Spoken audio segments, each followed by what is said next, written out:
तो हेलो दोस्तों, कैसे आप सभी लोग। Welcome back to study with Swanand. And आज हम लेके आए हैं एक बहुत ही नया वीडियो।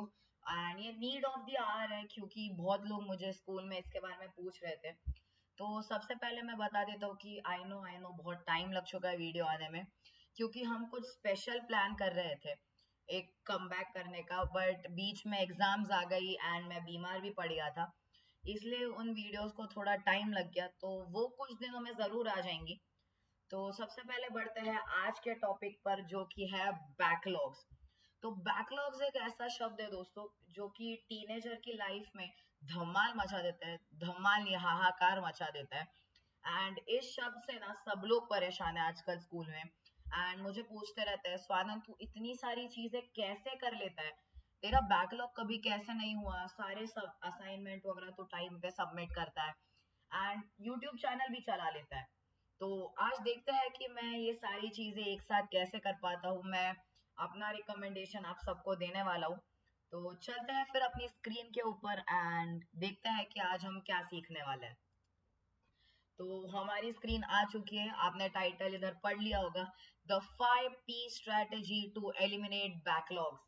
तो यस दोस्तों, ये है मेरा रिकमेंडेशन जो मैं आपको देने वाला हूँ, जिससे आप भी अपने लाइफ में बैकलॉग्स को एलिमिनेट कर सकते हो एंड आपके शेड्यूल को एकदम टाइट कर सकते हो, ठीक है। एंड ये देख सकते हो सामने है अपने प्रोडक्टिविटी चार्ट, जो ये रिकमेंडेशन यूज करने के बाद आपकी प्रोडक्टिविटी ऐसे ऊपर चली जाएगी। तो सबसे पहली चीज है प्लान। अब प्लान एक ऐसा ये है ना दोस्तों कि जिसके बिना आप कुछ कर ही नहीं सकते। प्लान आपको लाइफ में करना बहुत जरूरी है, आपके गोल्स हो या आपके रिसोर्सेज हो या आपका दिन हो, तो प्लान करना बहुत जरूरी है। जनरली मैं क्या करता हूँ, जैसे कि मैं सुबह उठता हूँ तो स्कूल जाने से पहले मैं अपने फोन पे मेरे नोट्स के टैब में एक ऐप आता है बाय डिफॉल्ट सबके फोन में, उसमें मैं ना अपने नोट्स में पूरा दिन प्लान करके रखता हूँ कि इतने से इतने टाइम मुझे अभी स्कूल जाना है, उसके बाद घर आना है। बट एक गलती जो सब लोग करते हैं ना, कि बहुत स्ट्रिक्ट टाइम टेबल बना लेते हैं, बीच में अपने लिए सांस लेने का भी वक्त नहीं रखते। एक चैप्टर है उसके ऊपर जो मैं आपको बताऊंगा, हिंदी का एक चैप्टर है जिसमें हमने देखा था कि छोटे भाई साहब ने ऐसा टाइम टेबल बनाया था, बट बाद में फॉलो नहीं कर पाते। तो वही होता है नॉर्मली लोगों के साथ। बट मैं क्या करता हूँ, मैं सिर्फ दिन के टास्क वगैरह लिख के रखता हूँ एंड मुझे मतलब ऐसे दिमाग में रहता है कि आज ये टास्क पूरे करने हैं एंड इसको मैं टिक करके या फिर उसको इरेज करके मुझे समझ आ जाता है कि अच्छा ये टास्क आज पूरे होने वाले हैं। तो सबसे पहला था प्लान। अब नंबर 2, प्रायोरिटाइज। एक बड़ी गलती जो लोग करते हैं ना, कि अपने काम को प्रायोरिटीज देना नहीं सीखते। जो स्कूल के राइटिंग वाले जो काम होते हैं बेकार से, प्रोजेक्ट बनाना वगैरह, वो सब अपने प्रोडक्टिव टाइम में करते हैं एंड जैसे जैसे दिन खत्म हो जाता है उन्हें नींद आने लग जाती है।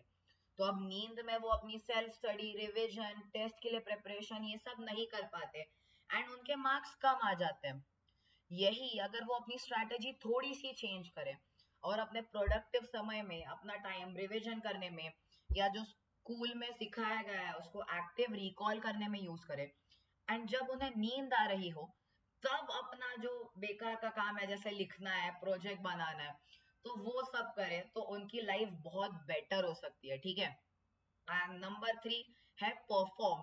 आपको एंजाइटी नहीं लेनी है। अब कुछ लोग कहेंगे कि स्वानंद तू खुद भी एंजाइट होता होगा ना कभी ना कभी। तो यस, डेफिनेटली इसमें कोई बुरी बात नहीं है।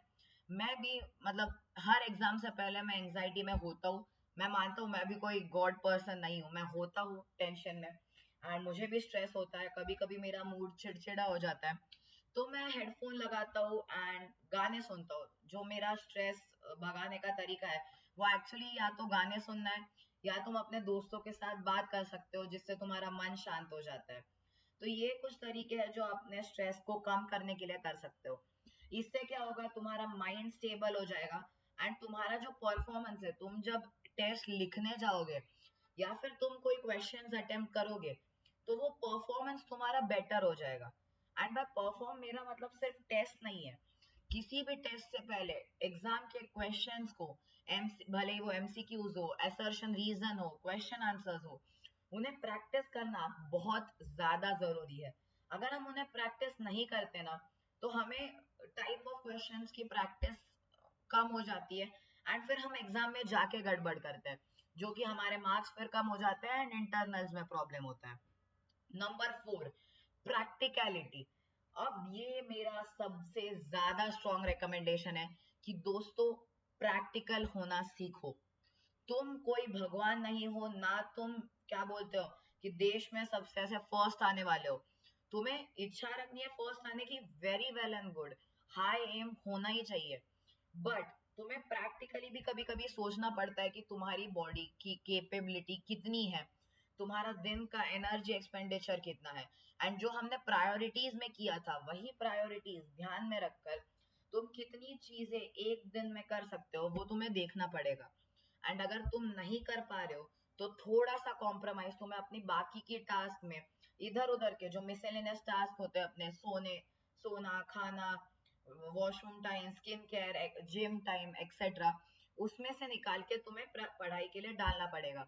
क्योंकि ऑफ कोर्स कुछ लोगों का ये इंपॉर्टेंट साल है, उनकी 10th है, एज वेल एज कुछ लोग जो अभी अभी 9th में आए उनकी अगले साल 10th है।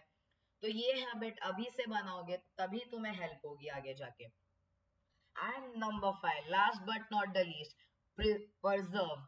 अब परजर्व एक ऐसा शब्द है जिसका मीनिंग कुछ लोगों को पता होगा, कुछ लोगों को नहीं पता होगा। इसका अगर मैं हिंदी में सिंपल अनुवाद करूं तो इसका मतलब है डटे रहना। हमें डटे रहना है। जिंदगी एक रेस नहीं, एक जर्नी है। इस जर्नी में डटे रहने के अलावा हमारे पास कोई ऑप्शन नहीं है।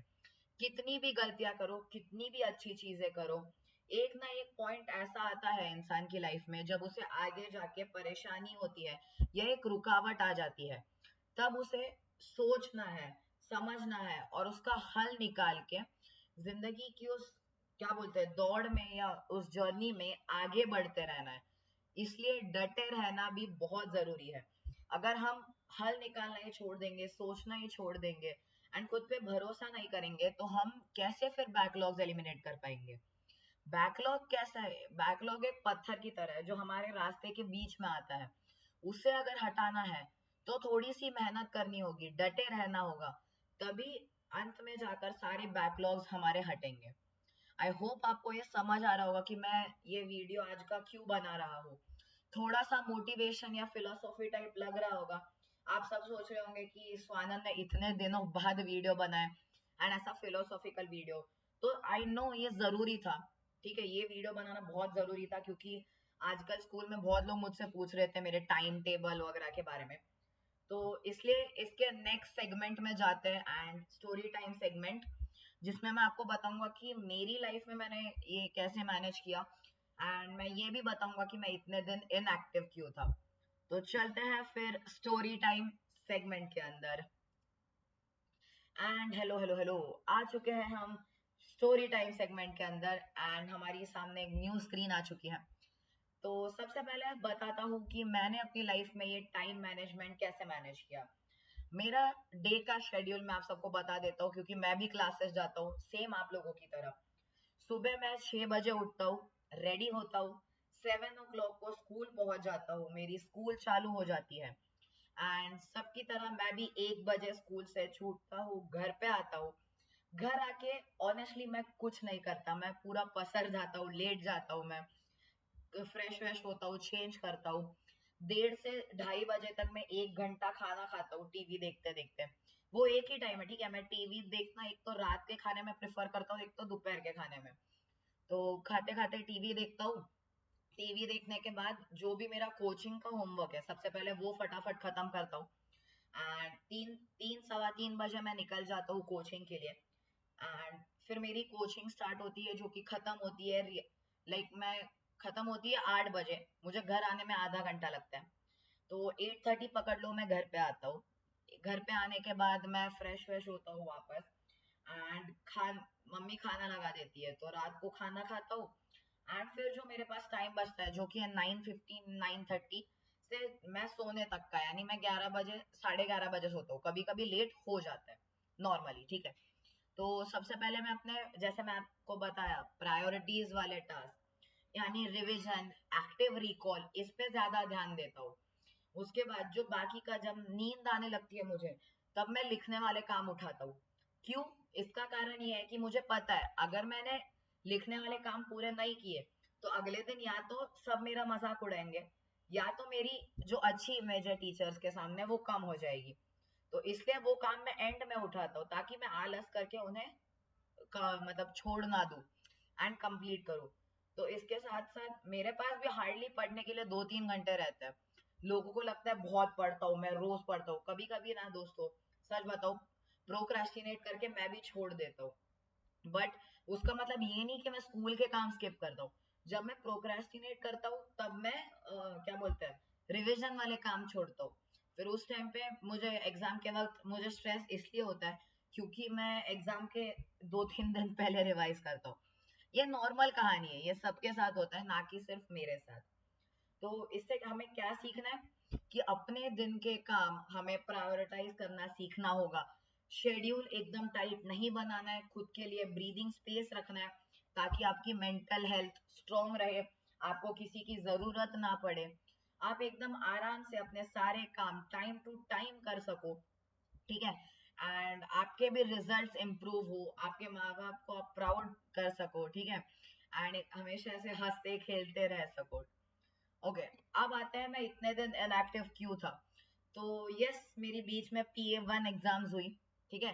तो PA1 का रिजल्ट भी मैं आज रिवील कर देता हूँ। तो सबसे पहले मैथ्स, IT यानी कंप्यूटर एंड हिंदी में मुझे मिले 20/20। बहुत अच्छे स्कोर है, आई नो। लेकिन फिर बाद में इस पे आते हैं हम लोग। इसके बाद SS में मिले मुझे 19/20। साइंस में मिले हैं मुझे 18/20, जिसमें मैं और बेटर कर सकता था, बहुत ही इजी पेपर था। ठीक है? एंड इंग्लिश में सबसे खराब यानी 17/20, जिसमें मेरे आंसर्स थोड़े और बेटर हो सकते थे, मेरे 1.5 मार्क्स कटे लॉन्ग आंसर में। तो मुझे समझ आ गया मुझे किस पे वर्क करना है, इसलिए मैंने बीच में एक थोड़ा सा ब्रेक लिया था जिसमें मैं सिर्फ पढ़ाई पे फोकस कर रहा था, वीडियोस बनाने का भूत नहीं था मेरे अंदर। अब वापस आ चुका है तो मैं बनाऊंगा फटाफट वीडियोस एंड आते रहेंगे। एक स्पेशल पॉडकास्ट भी आएंगे लोगों के साथ, फ्रेंड्स के साथ, पुराने सीनियर्स के साथ।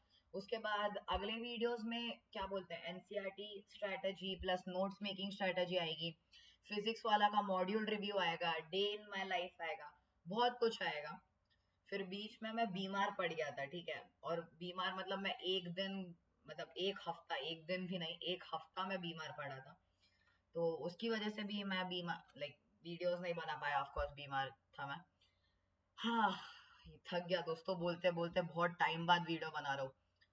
तो ये था आज का स्टोरी टाइम। आई होप आपको बैकलॉग वाला स्ट्रेटजी समझ आया होगा एंड आप आपके लाइफ में इसे इम्प्लीमेंट करोगे।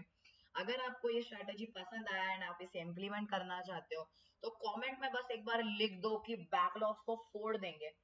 ये मुझे कमेंट सेक्शन में चाहिए दोस्तों। And don't forget to like, share and subscribe to the channel. एक बहुत ही तगड़ा सरप्राइज आने वाला है 9th ग्रेडर्स के लिए। तो स्टे ट्यून 9th ग्रेडर्स, कुछ ना कुछ धमाकेदार ला रहा हूँ आपके लिए। तो मिलते हैं फिर अगले वीडियो में, तब तक के लिए बाय बाय, टेक केयर, शब्बा खैर।